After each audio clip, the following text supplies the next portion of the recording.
highlights them. And this is what you use for transparency, or any material that has transparency or reflection. So let's just do a mirror real quick. The next time we'll take this framed image and we'll bring in a picture. So I'll rename this mirror, and I will select the picture class, and the diffuse I can basically leave as is. Now where it says standard, now the thing to be aware of is before you set up anything, I'm just going to set this up to some arbitrary thing. Whatever settings you do, the instant you change the material type, all that gets wiped out. So if I go standard, ray trace, hit OK, it resets everything because they're different controls. So you still have your shader, you still have your different settings, but the interface looks slightly different because it's a different material. So you have different types of controls. So for the mirror, there's basically a reflection option. So if we toggle the check mark, there's Fresnel, which is bending the light. We're not going to deal with that in this class, but it's an optical property with glass. Reflection, you use value for this, and then there's a numerical as well. So if we set this to the numerical, we can increase the reflection to, let's say, 25. Now we don't see any update here, and that's because this preview doesn't have a background. So there's an icon right here for turning on the background, and what I'll do is I'll reflect the surface. So if I go up to 100 and I look, you can see it's reflecting 100. Now even the real world mirror, nothing like that does it that much. So you can kind of adjust this. The other thing that usually happens with a mirror is there's usually some shininess to it, so I'll increase the specularity to 130, and now we get a little bit of a highlight. Change the glossiness to 50, and we'll leave the softness as is. So to assign this, we bring it over and we put it on the glass. And now if I render this out and I look, you see it's actually reflecting the light. Now this light that it's doing right now is the light we have over here because it's creating a specular highlight. So if I go and select this fill light, let's go into light lister and grab it because I'm having a hard time selecting everything. So the fill light, so if we click, now we got that selected, and we want to go down and go into advanced effects and turn off specular highlight. And now if we render, that should help clear that up. Nope, still doing it. Okay, well, let's try to move this maybe out of the way a little. And the other thing is nothing is set to ray trace at this point, so we'll just kind of leave it as is. And once we add the materials and stuff, we'll do a little bit of assignment to it. But we have basically actually, let me just do a quick test to see which light this is. So if I set this, if I turn this light off, no, okay, so it's actually the light coming through the lampshade. So we're going to have to fix that when we add the other materials and stuff. So at this point, there's really nothing to actually do about it. Just leave it alone. Okay, so let's go back to material editor. So now we have the reflective material, and let's look at another way to do wood. So we're going to do the table surface and the frame, and rather than doing a wood with no sheen, we're going to create one that actually has a sheen, a little bit of reflection, like something that would have varnish or polyurethane on it. So we can just call this wood. We'll make this a ray trace material as well, and turn on the background. And I always do this anytime I have any ray traced material. I turn it on just so I can tell the difference between them. The diffuse color for this, let's do kind of a chocolatey brown color. Increase the saturation. Bring that over. You'll find a lot of things in the world are brown. This is kind of nature of things. Okay, so we got the brown set up. Reflection, we'll set the reflection. Now, like I said, we can come in here and we can do 10% and type it in that way. Or if we want, we can come in and we can guesstimate 10% reflectivity. So the value determines how much, and then the color, if you wanted to tint reflection, goes the other way. And we're not going to tint the reflection at all because that's not optically what would happen. So we get the reflection set up. Specular level, let's crank this up to 80. As far as the glossiness, we'll just leave it, and the softness. So let's take this and we'll assign this to picture frame, And we'll assign this to the tabletop, which looks like I need to physically go in and select that as well. And we got tabletop, material, assign to selection. And let's render this out and see what happens. And now you can see we're actually getting a reflection of all the objects on this surface as well as on here. So it's kind of neat, and actually the reflection's a little aggressive and high in my opinion optically on this. Let's knock this down to, actually I'm going to cycle through and knock this down to 5. And let's try to render it again and see. You still have that and the specularity, but that's kind of pushing it. So a lot of times what you think would be super shiny, you actually don't necessarily want to do it that bright. So there's a glass in the scene right here. So let's select that. And let's add another material.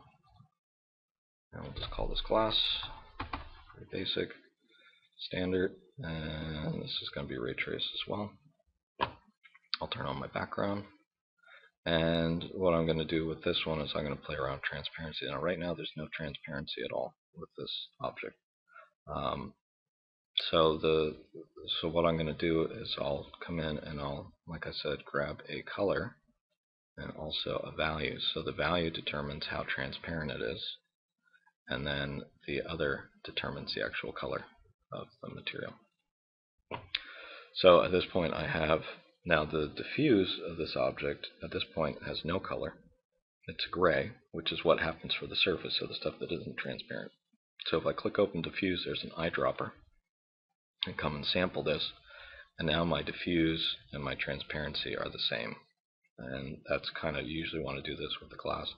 Now the index of refraction is basically how much the light bends on the object. You can see the higher you go, the more you see, as opposed to 1. And if you look online or in the, there's also a link in the assignment sheet for it. The index of refraction is what simulates different optical materials. So diamond has a higher index of refraction than something like glass does. So you can actually adjust that. And basically what refraction is what your glasses do. It's bending of the light. So let's increase the specular level to 100. Give it a little bit of a sheen. And the other thing we want to do is we'll turn this to two-sided. So there's an inside and outside, and we'll assign it to the glass. And now we'll render out the glass, and we'll see what we get. Okay, so now we have a glass surface. Now at this point, the transparency, we're getting a little bit of bending and a little bit of light that's coming through it. So we can kind of see some different things. The other thing we can do is we'll grab the key light just so we can start to work with this a little. Light lister, grab the omni, which is the key. Let me rename this key light. And we're going to enable the shadow, and we're going to do it as a ray trace shadow. So now if we render this out, you'll see that now we have a shadow, and it's actually semi-transparent.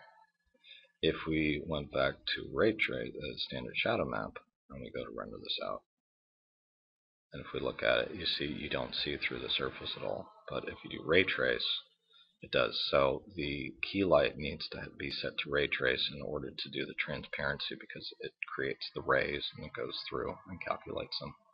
And if we want, we could adjust the transparency and make the surface even more transparent by increasing the whiteness. Now eventually it might get a little too much, but you can see now we're starting to see it through it. And I cranked up the refraction, so you can see there's a lot of light bending, as opposed to putting it closer to like 1.1 and rendering it out, where you'll get something that's a lot less.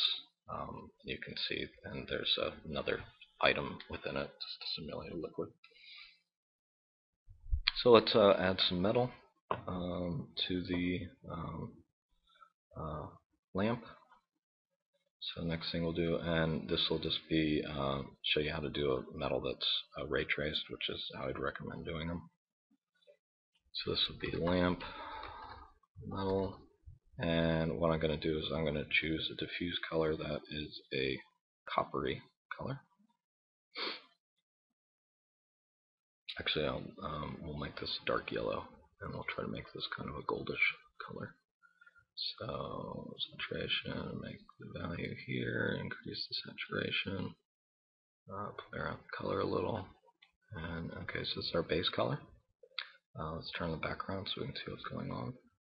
And then the specular color is going to be a lighter version of this yellow. So, and what we'll actually do is we'll come into the diffuse and we're going to make this a little darker. Okay, so let's go in and sample this one more time and make it lighter. Okay, and now if you look, you see we have a specular highlight, but it's not. It basically matches, and this is what happens to metal, is it actually changes the specular highlight. So we'll increase the specular level to 100. Now we start to get a sheen, and if you want to do copper, you would change the color as well.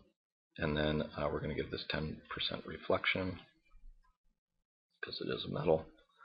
And now let's assign it to the lamp. So let's see if I can do a drag onto this. Okay, let me just select these different components. Oh, through the picture. So we want this. Okay, lamp base, material, selected, post, just selected, and we want to get the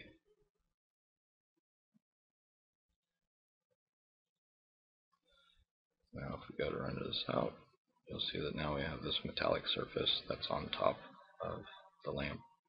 So we're getting pretty close to wrapping things up at this point. We got to do the cord and then the glass and the stuff inside the light. The cord's pretty simple, and we'll just use a standard for that. So we want something that's black or pretty close to black. Older cords are usually brown technically, but that's okay. So we'll get something pretty close to black, and the specular level we'll set to 60. And let's see what type of, we'll just keep this as a blend, glossiness 35, so we'll tighten up the highlight a little. And we will assign this to the cord. So let's select the cord. Material assigned to selected. And then we have our cord done. So you can see that we have the electrical cord going. I need to actually adjust it because right now you can see it's actually going through the table. And then the lamp glass, and this is the part where you can really start to play around, and this is where ray tracing becomes pretty neat. I can go up and I can go over to find a new swatch. So right here, so this is going to be lamp glass. Turn on the background for this. Ray trace material, hit OK. And let's keep the phone, that's fine. Now we're going to set this to two-sided because we want the light, right now the light is passing through this because it's one side and it's facing out, so we want the glass to be two-sided so when the light comes it actually picks it up. So if we render at this point, you'll see that now we're actually getting no light that's coming through this surface at all. If I give this a transparency, and even just a little bit, let's give this kind of a red, wineish type color. There we go. So I'm going to knock the saturation down because it's pretty intense. Make it a little darker. So, and we also have to assign this to the diffuse as well. So I want it to be the same. Okay, and then we will assign it to the class. So let's select shade, material, assign to selection, and you can see the instant we do that, all of a sudden the OpenGL or the graphics card is trying to show you what it's going to look like because light is actually passing through the surface. So at this point we can increase the transparency even more and make it more transparent, but the thing that we want to add to it as well, that you want to add to glass and people don't always add, is actually what's called translucency. So we can give this a refraction. Actually this is fine, but what we want to do is add the translucency. So we go down and there's extended parameters. And there's a bunch of stuff here, but the only thing we really need to worry about is adding the translucency of the surface. So we go click this, eyedropper, same color, hit OK. And now if we render this out, now you see how light's coming through it, but at the same time we're actually getting the image, we're not seeing through it as much. So what a lot of people think is transparency, a lot of times it's actually translucency.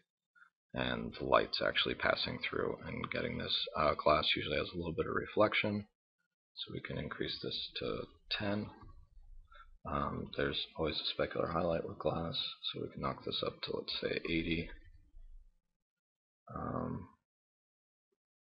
And let's basically render it out again and see what we get. Okay. So we're starting to get more of a look.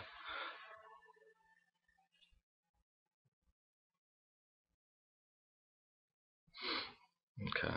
Now the one thing I want to make sure of is render setup. Ray tracer. Okay. So the ray tracer is on. We know that that's all good to go. Just want to make sure. And the renderer. Okay. If for some reason you ever wanted to turn off ray tracing, you can come in and you can basically go into ray tracer and you can turn it on and off if you want to see kind of a change and what ends up happening to it. This looks like I need to get the transparency even more. Light's just really not passing through and I'm not seeing it on the surface. Let's go a little bit more. Eventually, depending on the color and the surface, there we go. You can start, it's pretty faint, but you can see the edge. If you make the wall darker, it'll show up more. So let's go grab the wall, and we'll take the surface, and we'll make this considerably darker. And render it out and see if we can see it a little bit more now. The surface is a little darker. Okay, so there is some, and like I said, you can tweak and you can spend a lot of time just getting it, but it starts to get the basic look. Now the actual light bulb itself, we want that to actually have a material on it. So that we can just leave as a standard blend. We can give it, if you want, a kind of a yellowish color, depending on what type of bulb you have.